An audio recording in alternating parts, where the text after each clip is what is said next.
Hello everyone, आप सब कैसे हैं। मैं उम्मीद करता हूं कि बहुत अच्छे होंगे और अपनी पढ़ाई को बहुत अच्छे से कर रहे होंगे। मैं Akash Kumar Badana ICT virtual classroom में आपका बहुत बहुत स्वागत करता हूं मेरे प्यारे बच्चों। जैसा आपको पता है मेरे प्यारे बच्चों, बेसिकली हमारी आपका जो है मेरे प्यारे बच्चों, हमारी 10th क्लास है और 10th क्लास में हम लोग देख रहे हैं इकोनॉमिक चैप्टर नंबर 2 आज हम शुरू करेंगे, भारतीय अर्थव्यवस्था के क्षेत्र। मैंने आपको पहले भी बताने का प्रयास किया है कि भारतीय अर्थव्यवस्था के क्षेत्र क्या है, कैसे कुछ इनको देख सकते हैं। क्लियर है? इस पर हम लोग आपका बात करेंगे, भारतीय अर्थव्यवस्था के क्षेत्र। क्लियर है? चलिए देख लिया।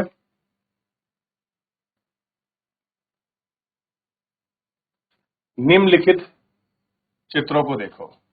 आप लोगों को विभिन्न आर्थिक गतिविधियों में कार्यरत पाएंगे कि कुछ गतिविधियां वस्तु और उत्पादन करती हैं, कुछ अन्य सेवाओं का सर्जन करती हैं। गतिविधि हमारे चारों ओर हर समय संपादित होती हैं, हमारे बोलने में भी। हमारे लिए इनको कैसे आपका समझ सकते हैं, समझने का एक तरीका है। कुछ महत्वपूर्ण मापदंडों के आधार पर विभिन्न समूह वर्गीकृत किया जाएगा। समूह क्षेत्र कहेंगे उद्देश्यों और किसी महत्वपूर्ण मानदंडों के आधार पर इनके अनेक तरीकों में इसको वर्गीकृत किया जा सकता है। क्या कर सकते हैं? अलग अलग आधार पर। क्लियर है? और इनका हम वर्गीकरण देख सकते हैं। क्लियर है? देख लिया आपने। अब कोई प्राइमरी एक्टिविटी में है, कोई आपका टर्सरी में है, कोई आपका सर्विस सेक्टर में लगा हुआ है। सब लोग कहीं ना कहीं किसी न किसी क्षेत्र में आपके लगे हुए हैं। ठीक है? और ये सारी चीजें हमें इसमें दिखाई दे रही। हम विभिन्न प्रकार की गतिविधियों में प्रारंभ। प्राकृतिक संसाधनों के प्रत्यक्ष उपयोग पर आधारित गतिविधि। कपास की खेती, यह एक आपका मौसमी फसल है और कपास के पौधों की वृद्धि के लिए मुख्य रूप से न कि पूर्णतः प्राकृतिक कारक जैसे वर्षा, सूर्य का प्रकाश, जलवायु पर निर्भर करता है। कपास की एक प्रकृति उत्पाद है। इस प्रकार डेयरी उत्पादन में भी हम पशुओं की जैविक प्रक्रियाओं को चारा आदि की उपलब्धता पर निर्भर करते हैं। अतः इसका उत्पादन दूध में एक प्राकृतिक उत्पाद है। इस प्रकार खनिज और अयस्क भी प्राकृतिक उत्पाद है। जब हम प्राकृतिक संसाधनों का उपयोग करते हैं तो किसी वस्तु का उत्पादन करते हैं तो उसे हम प्राथमिक क्षेत्र की गतिविधि कहा जाता है। और हम इसको प्राथमिक क्षेत्र की गतिविधि क्यों कहते हैं? क्योंकि उन सभी उत्पादों के आधार पर जिन्हें हम निर्मित करते हैं, क्योंकि अधिकांश प्राकृतिक उत्पाद कृषि, डेयरी, मत्स्य और वन से प्राप्त है, इसलिए इन क्षेत्र में कृषि और सहायक क्षेत्र भी जाना जाता है। क्या जानते हैं इनको? कृषि और कृषि के जो सहायक क्षेत्र हैं उन क्षेत्रों को नाम से हम जाना जाता है।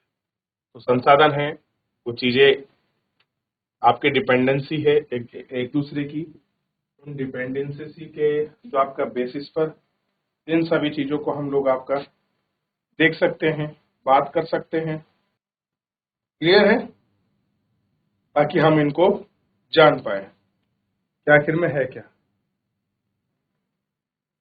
द्वितीय क्षेत्र की गतिविधियां के प्राकृतिक उत्पाद को विनिर्माण प्रक्रिया के जग के प्रारूपों में परिवर्तित किया जाता है। प्राथमिक क्षेत्र के आने के बाद अलग वस्तुएं सीधे प्राकृतिक उत्पाद नहीं होते हैं, बल्कि निर्मित की जाते हैं। इसलिए विनिर्माण की अपरिहार्य प्रक्रिया है। कैसी है? विनिर्माण की अपरिहार्य जो प्रक्रिया है वो हम देखेंगे। इसलिए निर्माण की प्रक्रिया अपरिहार्य है। प्रक्रिया में किसी कारखाने, किसी कार्यशाला, घर जैसे कपास पौधा, रेशम के उपयोग, सूत काटने, बुनने, गन्ने को कच्चे माल के रूप में उपयोग करने, चीनी गुड़ को तैयार करने, हम मिट्टी से ईंट बनाने, ईंट से घर, घर से भवन बनाने का निर्माण करते हैं। चूंकि क्षेत्र में क्रम से संवर्धित उद्योग से जुड़ा हुआ है, इसलिए औद्योगिक क्षेत्र भी कहा जाता है। कैसा है? हम इसको औद्योगिक क्षेत्र कहते हैं। ठीक। प्राथमिक और द्वितीय क्षेत्र के अतिरिक्त गतिविधि में तीसरी कोटि भी है, जिसको हम तृतीयक क्षेत्र कहते हैं। होता प्राथमिक, एक द्वितीयक और एक है आपका तृतीयक। क्लियर है?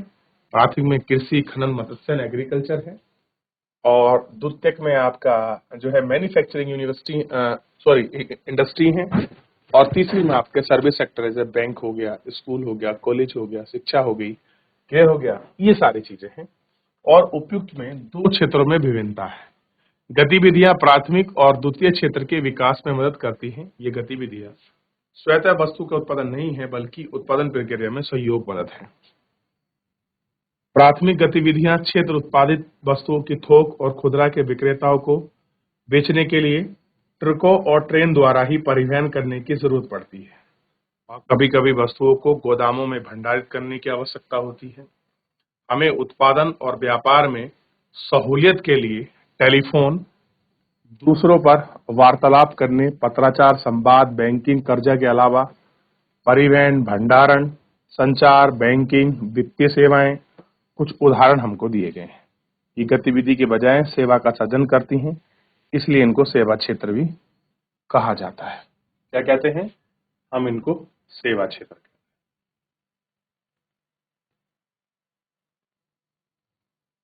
ठीक, तो प्राथमिक और द्वितीयक क्षेत्र क्या है, इनको आप अच्छे से देख लीजिए।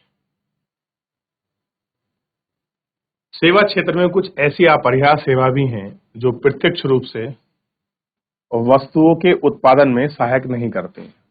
हमें शिक्षकों, डॉक्टरों, धोबी, नाई, मोची, वकील, व्यक्तिगत सेवाएं उपलब्ध कराने में प्रशासनिक एवं लेखाकरण का वाले आवश्यक है। वर्तमान समय में अधिसूचना प्रौद्योगिकी आधारित कुछ सेवाएं जैसे internet cafe, ATM booth, call centre, software company इत्यादि सब क्या है, ये आपकी महत्वपूर्ण है। कैसी है? ये सब चीजें महत्वपूर्ण है। क्लियर है? और इन सारी चीजों को हमको देखना है और आपका समझना है क्यों महत्वपूर्ण है। थोड़ा सा इन पर हम लोग ध्यान देंगे और इन पर हम बात भी करेंगे कि किस प्रकार से। अब हम तीनों क्षेत्र का कंपेयर करते हैं। तीनों क्षेत्र मतलब प्राइमरी, ठीक, और सेकेंडरी और टर्सरी। ये प्राथमिक, द्वितीय और तृतीयक। उत्पादन कार्यों में काफी मात्रा में वस्तु और सेवा का उत्पादन होता है। साथ ही इन क्षेत्रों में काफी अधिक संख्या में लोग वस्तु और सेवा का उत्पादन करने का काम करते हैं।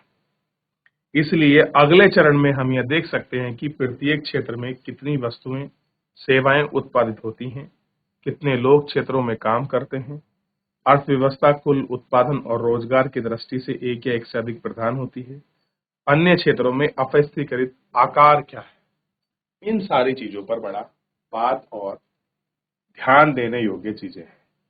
भाई हम इनको बात करें कि हो कैसा रहा है, क्यों हो रहा है, और इन चीजों पर थोड़ा सा हमको ध्यान रखना चाहिए। प्रत्येक क्षेत्र की विविध वस्तुओं और सेवाओं की हम गणना कैसे करते हैं? भाई बहुत सारी वस्तुएं हैं और सेवाओं की हम गणना कैसे करते हैं? कुल उत्पादन को हम कैसे जानते हैं? आप सोचते होंगे कि हजारों की संख्या में उत्पादित वस्तु और सेवाओं की गणना करना असंभव कार्य है। यह न केवल बृहत कार्य है, बल्कि आप आश्चर्यचकित भी होंगे कि हम करों और कंप्यूटर, किलो और फर्नीचरों की संख्या का योग बल कैसे करते हैं, और यह अत्यंत बेतुकी बात है। आप बिल्कुल सही सोचते हैं कि इस समस्या का समाधान अर्थशास्त्री का सुझाव है कि वस्तु और सेवा की वास्तविक संख्या का योग करने से देश के स्थान का योग किया जाना चाहिए। ठीक, इतने किलोग्राम रुपए प्रति गेहूं की दर से बेचा जाता है, इतने रुपए में आपका प्रति हजार में नारियल की दर का तेल का मूल्य होगा। इसी प्रकार तीनों क्षेत्रों में वस्तु और सेवाओं के मूल्य की गणना की जाती है, उसके बाद उसका योगफल जो है वो आपका प्राप्त किया जाता है। ध्यान रखिए कि यह एक सावधानी बरतने की जरूरत है। उत्पादित और बेची गई प्रत्येक वस्तु या गणना करने की जरूरत नहीं है। केवल अंतिम वस्तु और सेवाओं की गणना ही औचित्य नहीं है। जैसा कि एक किसी आटा मिल में 8 रुपए प्रति किलोग्राम की दर से गेहूं बेचा जाता है, तो गेहूं की पिसाई होती है और बिस्कुट कंपनी उस आटे को 10 रुपए प्रति किलोग्राम के हिसाब से दर से बेचती है। बिस्कुट कंपनी आटे के साथ चीनी और तेल जैसी चीजों का उपयोग कर बिस्कुट के 4 पैकेट बनाती है और वह बाजार में 60 रुपए में यानी कि प्रति पैकेट 15 रुपए बिस्कुट बेचती है और बिस्कुट ही अंतिम उत्पाद है और वह वस्तु का उपभोग तक पहुंचती है। तो देखिए अंतिम उत्पाद में जाकर क्या हुआ, एग्रीकल्चर प्राइमरी हुआ, ठीक है, और सेकेंडरी क्या हो गया बिस्कुट, और टर्सरी क्या हो गया उसको दुकान पर बेचना। तो ये तीनों प्रक्रिया ही आपको यहाँ पर समझ आ जाएंगी कि भाई तीनों प्रक्रिया कैसे घटित हो रही है। ठीक, तो इस वाले एग्जाम्पल से आप ज्यादा अच्छा समझ पाओगे। ठीक है, आप ज्यादा अच्छा समझ पाओगे। केवल अंतिम वस्तु ही सेवाओं को ही गणना क्यों की जाती, कह रहे अंतिम वस्तुओं पर ही सेवाओं की गणना क्यों की जाती, कि हम फाइनल गुड्स पे ही काउंटिंग क्यों करते हैं। उदाहरण में अंतिम वस्तुओं के विपरीत गेहूं और आटा जैसी ही ये मध्यवर्ती वस्तुएं हैं। मध्यवर्ती वस्तुएं अंतिम वस्तुएं और सेवाओं के निर्माण में इस्तेमाल की जाती हैं।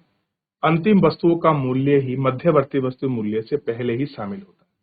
यानी कि जो आपकी मध्यवर्ती वस्तुएं हैं, ठीक, इनका मूल्य किसमें आता है, अंतिम वस्तुओं के मूल्य में ही पहले से इंक्लूड होता है, इसलिए हम ये काउंट करते हैं।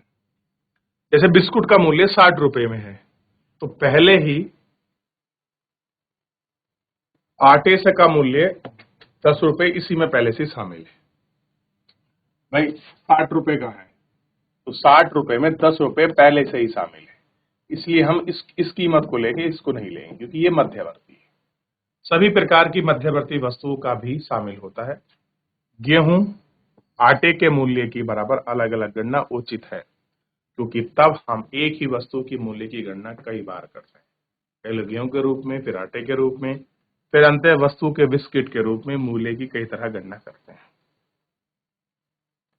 किसी विशेष वर्ग में प्रत्येक क्षेत्र द्वारा उत्पादित अंतिम वस्तु और सेवाओं का मूल्य उस वस्तु के क्षेत्र की तुलना में ही जानकारी प्रदान करता है।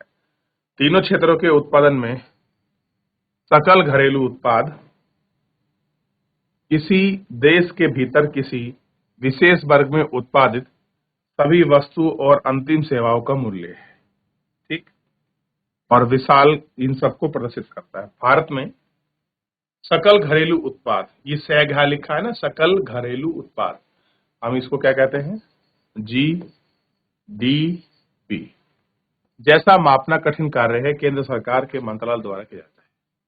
यह मंत्रालय राज्यों के केंद्र शासित शासन के द्वारा शासन के सहायक वस्तु और सेवाओं के कुल कार्य और उनके मूल्य से संबंधित सूचना एकत्र करता है और तब GDP का अनुपात करते हैं। इसके साथ हम क्या निकालते हैं, जो हमारा GDP है वो अनुपात।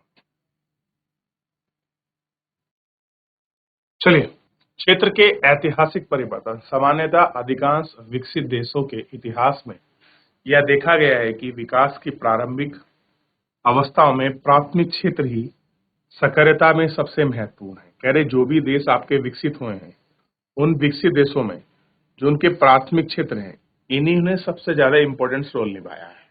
यानी कि जो एग्रीकल्चर बेस्ड चीजें हैं, जो प्राइमरी सेक्टर जुड़ी हैं, एग्रीकल्चर हो गया, खनन हो गया, फिशरीज वगैरह हो गया, एनिमल हस्बेंड्री हो गया, सब इसी में। कृषि प्रणाली परिवर्तन तो हो गई है, कृषि क्षेत्र समृद्ध हो गया है, वैसे वैसे पहले हम की तुलना में अपेक्षाकृत अधिक उत्पादन होने लगा है। अब अनेक लोग दूसरे कार्य करने लग गए हैं। शिल्पियों व्यापारियों की संख्या में वृद्धि होने के क्रय विक्रय गतिविधियां कई गुना बढ़ गया है। इसके अतिरिक्त लोग परिवहन, प्रशासक, सैनिक कार्य इत्यादि में जुड़े हैं। फिर भी इस अवस्था में अधिकांश वस्तुएं प्राकृतिक उत्पाद थी और प्राथमिक क्षेत्र में आती हैं और अधिकांश लोग इसी क्षेत्र में रोजगार करते हैं। लंबे समय से 100-200 अधिक के बाद विशेषकर विनिर्माण में नवीन प्रणाली के कारखाने अस्तित्व में आए हैं और उनका प्रसार होने लगा है। जो पहले खेतों में काम करते थे उनमें सबसे अधिक लोग कारखानों में काम करने लगे हैं। उन्हें कारखानों में काम करने के लिए मजबूर किया गया। जैसे आप जानते हैं कि इतिहास में पढ़ा है कि कारखानों में सस्ती दर पर उत्पादित वस्तुओं के लोगों का इस्तेमाल करते हैं। कुल उत्पादन और रोजगार की दृष्टि से द्वितीयक क्षेत्र का क्षेत्र सबसे महत्वपूर्ण है। इसी कारण से समय के साथ भी काम होने लगा है और अर्थ है इन क्षेत्रों में महत्वपूर्ण परिवर्तन होता क्लियर होता है? कैसे होता है? महत्वपूर्ण परिवर्तन है। ठीक, ये आपका इसमें आपको दिखाई देगा। कैसे है ये सारे परिवर्तन आपको इन क्षेत्रों के माध्यम से आपको दिखाई देंगे और आपको समझ आएगा कि आखिर में ये परिवर्तन क्यों और कैसे हो रहे हैं। क्योंकि डेवलपमेंट के लिए जो हमको प्राइमरी चीजें हैं वो उसमें सारी दिखाई देंगी। विगत यानी कि पिछले 100 वर्षों में विकसित देशों में द्वितीयक क्षेत्र से तृतीयक क्षेत्र की ओर पुनः बदलाव हुआ है। भाई प्राइमरी था, प्राइमरी से सेकेंडरी और सेकेंडरी से अब आपका टर्सरी। तो लोगों की सबसे ज्यादा संख्या यहाँ जुड़ी हुई है और जीडीपी में क्या कर रहे हैं, ये सबसे ज्यादा योगदान कर रहे हैं। इनका भी अच्छा खासा है और ये एग्रीकल्चर सेक्टर थोड़ा घट रहा है। तृतीयक क्षेत्र की ओर पुनः बदलाव हुआ है। उत्पादन के राष्ट्रीय क्षेत्र का महत्व बढ़ रहा है। अधिकांश श्रमजीवी लोग सेवा क्षेत्र में ही नियोजित हैं। विकसित देशों के समांतर लक्षण भी यह देखे गए हैं। भारत में 3 क्षेत्रों में कुल उत्पादन और रोजगार कितना है? विगत वर्षों में देश में देखेंगे पैटर्न के प्रारूप और भारत में परिवर्तन हुआ है। इसे अगले खंड में हम लोग आपका देखेंगे और अगले खंड में हम लोग इस पर बात करेंगे कि भाई किस तरह का प्रारूप है, किस तरह का पैटर्न है, कैसे इसको मापा गया है, जीडीपी में किस प्रकार से इसको रखा गया है, प्राकृतिक वस्तुओं का किस प्रकार से संतुलन है, कैसे कैसे सारी चीजें हैं, इन पर हमने देखा। ठीक,